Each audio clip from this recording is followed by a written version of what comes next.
Hello. We continue the Last Supper. We're starting in John chapter 13. It was just before the Passover feast. Jesus knew that the time had come for him to leave this world and go to the Father. Having left his own who were in the world, he now showed them the full extent of his love.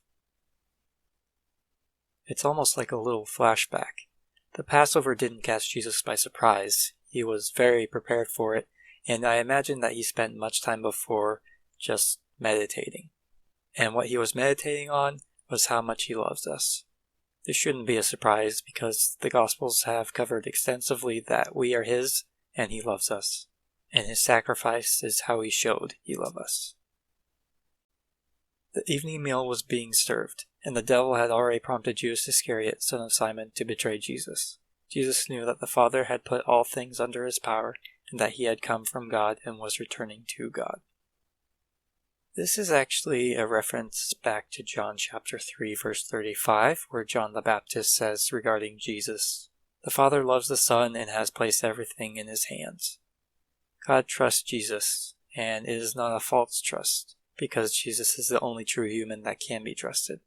I often find the relationship between the Father and the Son to be an interesting thing to ponder, because in John 6:38 Jesus says, "For I have come down from heaven not to do my will, but to do the will of him who sent me." And yet here it says the Father has put all things into Jesus' hands. I guess maybe the best way to put it is that both are in total control. It's one of the paradoxes of the Bible. How can both be in total control? Well, I don't know, but they are. They have separate wills, and yet they have the same will. They are different beings, and yet they are the same being. So he got up from the meal, took off his outer clothing, and wrapped a towel around his waist. After that he poured water into a basin and began to wash his disciples' feet, drying them with the towel that was wrapped around him. He came to Simon Peter, who said to him, "Lord, are you going to wash my feet?" Only servants would wash someone else's feet. It wasn't customary for students, and it was probably the very first time in history that a teacher washed someone's feet. There's a lot of lessons to be learned in this one passage, mostly revolving around humbleness, but one lesson Jesus teaches here is that your title doesn't define how much you can serve people. And next week we're going to see that the disciples did bicker about who was greatest and deserved the title. Jesus was trying to show them that even though his title was teacher, he was still obligated to serve. Jesus replied, "You do not realize now what I am doing, but later you will understand." "No," said Peter, "you shall never wash my feet."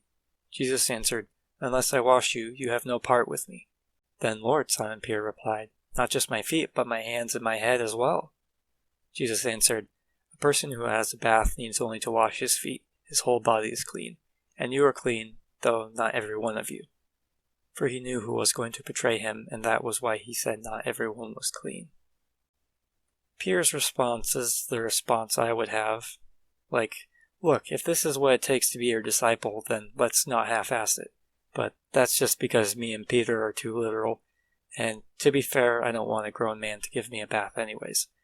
But no, this is both an act of service and symbolism for how if we don't accept that Jesus has cleansed us of our sins, then we won't be a part of his kingdom. It is true when he says no one comes to the Father except through him.